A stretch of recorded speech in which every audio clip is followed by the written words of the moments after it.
plnú hlavu, nevieme, či sa spamätá. Rovnica, ktorú ja s obľubou citujem pri spojení s populárnou hudbou, že je ideálne dosiahnuť 1 + 1 rovná sa 3. Spojenie Haber-Antalik presne vyjadrovalo túto rovnicu.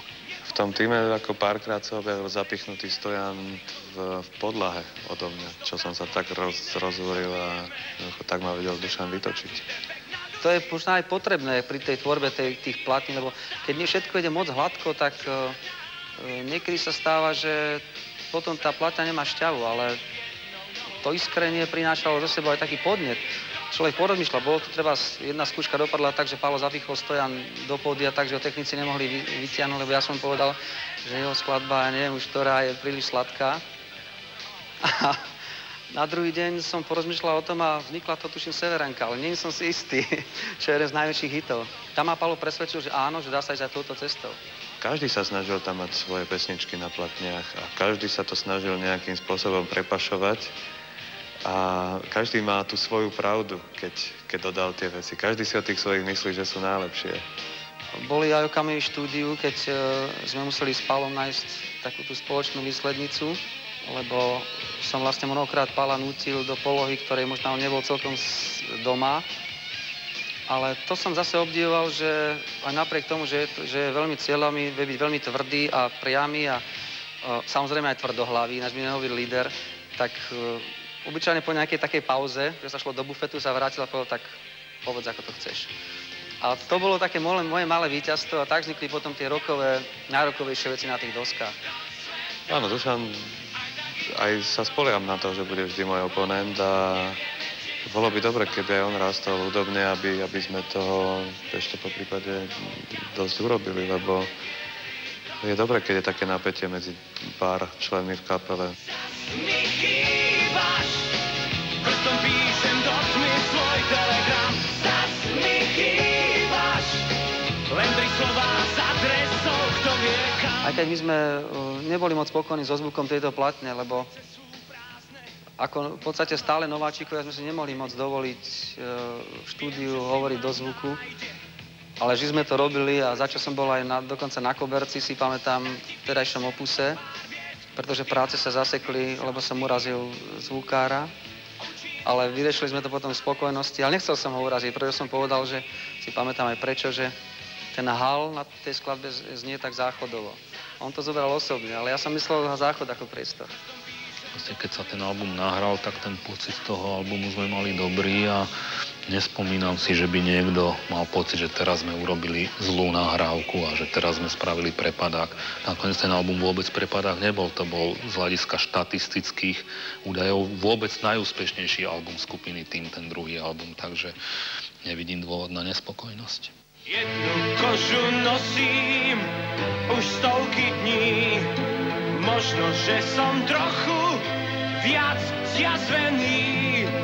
Písané to nožom mám, že s kožou na trh chodievam. Písané to nožom mám, že s kožou na trh chodievam. Všetci sme sa tešili z revolúcie, lebo všetci sme videli, že sa deje dobrá vec, nadšenie bolo obrovské, tá eufória, to strhne človeka. Teraz sme si uvedomovali, že pesničky, ktoré sme hrali, jeden kabát, jedna koža, jedna tvár a tieto veci, že mali úplne iné dimenzie naozaj a že sa nám to... Nechceli sme to nejak využívať, aby sme niekde hovorili, že my sme hrávali takúto vec, ale skrátka cítili sme v tých textoch zrazu niečo iné. Možno to bola, ja neviem, šikovnosť Heviera. Možno, asi to bola šikovnosť Heviera, tak to uzavrime. Nestrátim, dúfam, svoju tvár. Tretí album sa mi zdá, že sa nahrával ešte tesne pred novembrom 89, ale vyšiel až po novembri 89. Boli sme jak deti nesmelé, povedali sme si, že sa môžeme nebáť. Bolo cestovanie po tele, vybral som sa na ňou prísť krajinu teba.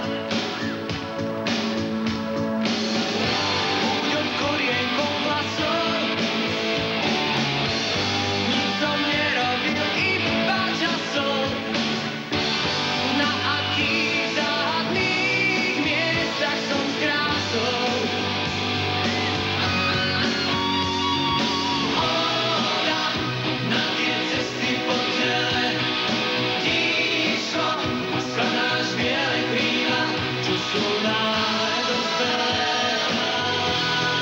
Šepkáš, že môžem.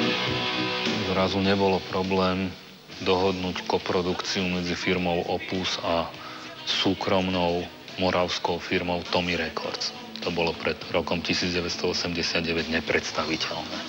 Toto sa podarilo dohodnúť, čiže tento album vyšiel ako koprodukcia týchto dvoch firiem, čiže veľkého štátneho kolosu, dožívajúceho a malej šťuky, prvej vlastne takej výraznej šťuky na gramofónovom trhu firmy Tommy Records. Pretože Opus ešte ako štátna organizácia, ten ani nevedel, čo chce vlastne. A vôbec bolo treba také už podmienky mať dobré aj pri tom predaji tej platne. To znamená, že už začali fungovať reklamy, rôzne škandáliky sa začali vymýšľať, aby sa tie platne predávali. A už to začal byť fakt normálne jeden kapitalistický trhový mechanizmus, kde už nestačilo, že nahráš dosku a dáš ju na pult. Už to musíš aj spropagovať, už tam musíš niečo vymýšľať okolo toho. Držím ti miesto, teraz už vieš to, nemusíš sa báť. Držím ti miesto, nie je to gesto, ako toľkokrát. Ale tie prvé tri platne boli hodne podobné pesničkové, boli to... Tým chcel byť vždycky pesničkový, ale skrátka aj v rámci aranžmánu malo to zase ten náboj a dravosť. Malo to takú energiu, ktorú ten tým v sebe vždycky mal. Bolo to celkom dobre zmixované, tá platňa, to si pamätám. Tá znie aj dneska veľmi akože v pohode.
Trojky mám taký pocit, že Severánka, Držím ti miesto. A to sú také najvýraznejšie asi dve pesničky odtiaľ. Ale tam bolo viacej, tam bolo hodne dobrých vecí. Myslím, že práve Starý zákon je na trojke. Viem, že sa nemenia dávne znamenia. Viem, že stále má starý zákon pravdu má. Starý zákon pravdu má. Poznám ťa z bielacím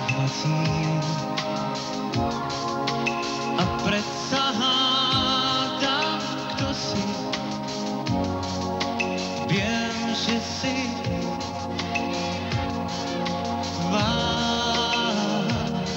či nebudeš taká. Vyzeráš ako Švédka. Je to zlé utiec niekam. Povedz mi aspoň niečo. Tou chladnou a polárnou rečou.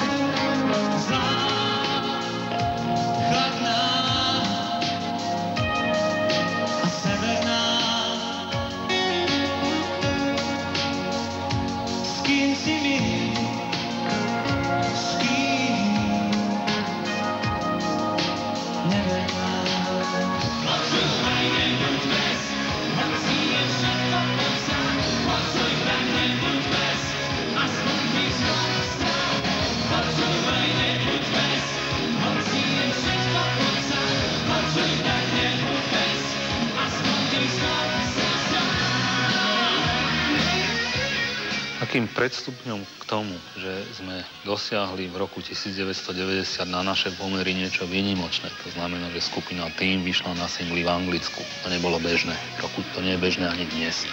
A v roku 1990 už vôbec nie.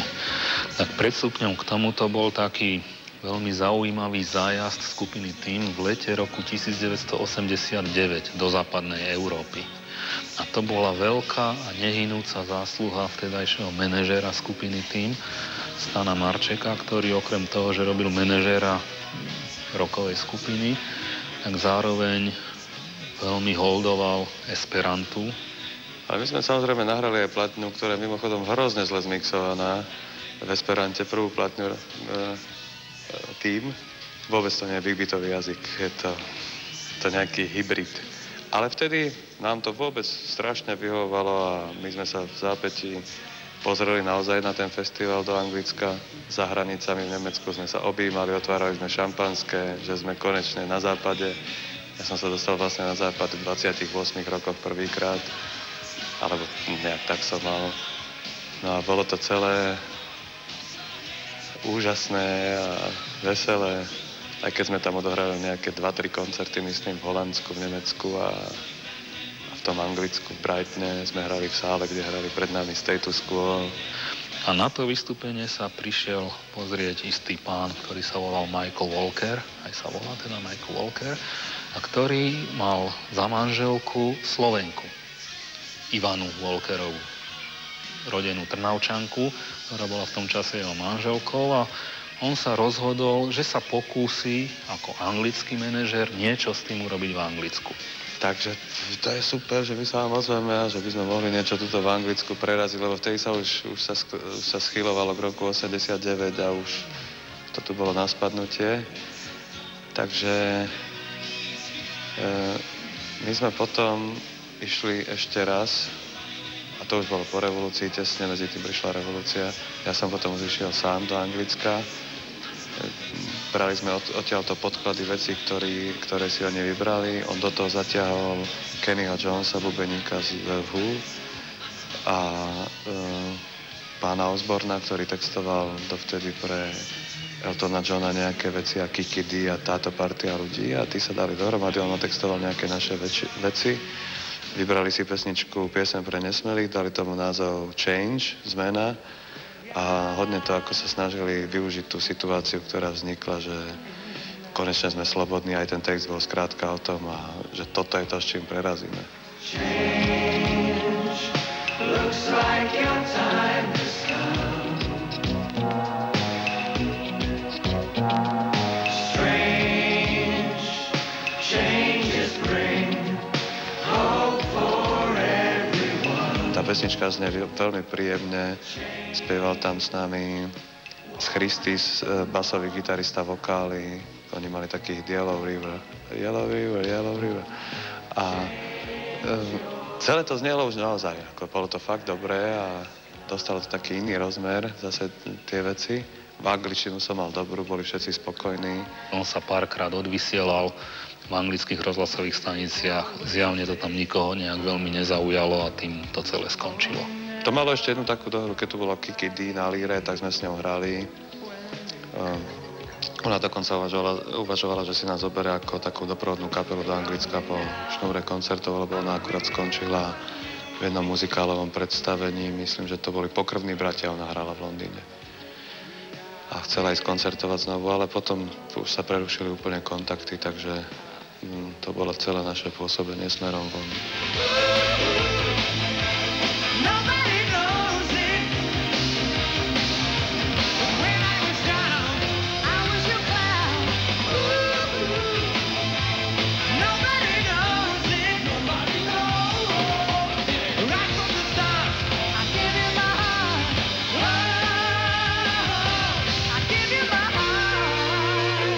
To bola jedna je veľká hviezda, taká uznávaná star v Anglicku, z tých starších, typu, ja neviem, Lulu, alebo takéto spevačky tam skrátka existovali, a Kiki mala s tým Eltonom Johnom pesničku Don't Go Breaking My Heart, a to bolo number one aj v Anglicku, myslím, aj v Amerike. Ja si spomínam, že Julo mi hovoril už pri prvej jazde do Martina pred prvou platňou, že keď to dobre pôjde, tak po tretej platni nahráš solovú dosku. On keď vstupoval do skupiny Tým, tak mi kládol otázku a mohol by som si ja niekedy popri Týme nahrať aj svoj solový album. V čase, keď bol Habera úplne neznámy, keď Tým bola z hľadiska profesionálnej scény začínajúca skupina, keď nemala za sebou predaný ani kus žiadneho albumu. A ja som vtedy povedal zase len takú teoretickú úvahu, že ak to dobre pôjde, ak skupina Tým bude úspešná, on nej bude úspešný, takže sa mi vidí také ako rozumné, aby ten úspech bol potvrdený 3 albumami a že po 3 úspešných albumoch nastane situácia, kedy by on mohol skúsiť nahrať solový album. Nebolo to, prečo som išiel do Týmu, ale ako bola tam tá možnosť a vedel som o nej. No a keď sme sa nakoniec dohodli, že dobre, tak poďme je teraz čas urobiť solovú platňu, je to dosť silné meno Habera, ktoré by sa mohlo predávať.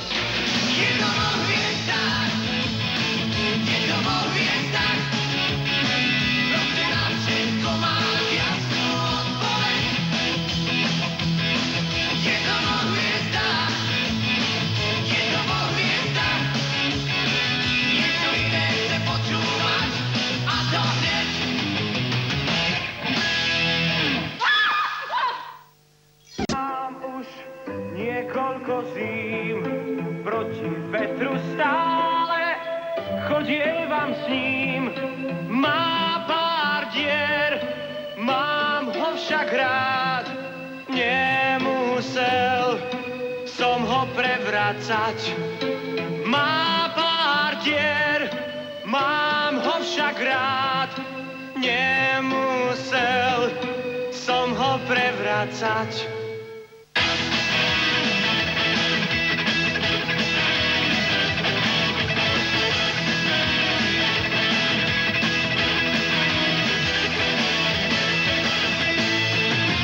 Chalani z Týmu boli postavení pred hotovú vec a vedeli, že keď povedali, že solovú dosku nie, tak vedeli, že by som okamžite odišiel od Týmu.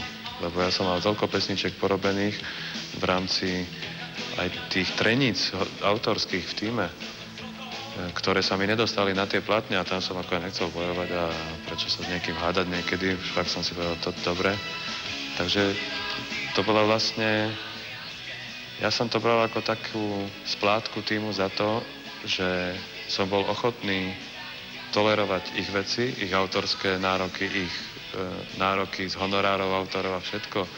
Lebo začal som mať pocit, že do prčíc tak ľudia chodia hlavne na mňa a teraz už ako ten Tým možno ani nikoho nezaujíma, kto hrá na tie bubny. Už som začínal mať tieto pocity, ktoré do istej miery boli pravdivé, ale do istej miery viem dnes, že to tak nebolo, ale skrátka to keby mi vtedy povedali, že solovú dosku nie, tak to je ako hneď po tretej platni by sme skončili s Týmom. Bolo to pre nás dosť šokujúce, ale ja som to už cítil povedzme pol roka, že niečo sa deje, len nevedel Julo aj s Palom celkom dobre možno, že im krivdím, ako mi to majú povedať. Jednoducho, tom sa nedá brániť. Takisto to bolo v iných kapelách sveta. Zase som sa pozrel analogicky inde dozadu na iné kapely a vedel som, že v tých kapelách úspešných aj vo svete hlavne tí lídri vedia spraviť solové platne, pretože jednak je už vybudovaná ich osobnosť, sú známi a asi to vedia, keď sú lídrami. Takže som to potom povedal Pavlovi vlastne, urob solovú platňu a bude pokoj. Skúsime to takýmto spôsobom. Vtedy som to bral tak.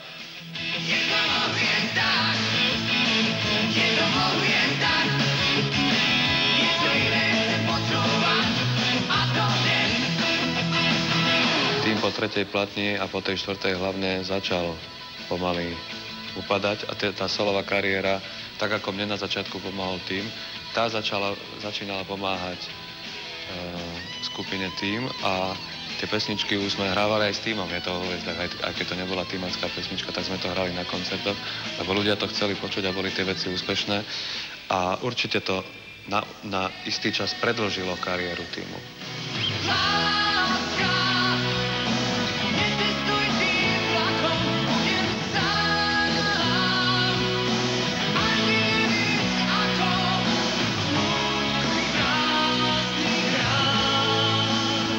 pesničky, ako je to vo Hviezdách a Láska necestuj tým vlakom, boli možno zrazu väčšie ako tie hity týmu, ktorý vtedy natočil, myslím, 4. A bolo tam len 2 hity, nejaké Čo s tým a Ženská menom Panika. Aj tie neboli také veľké, ako je to vo Hviezdách.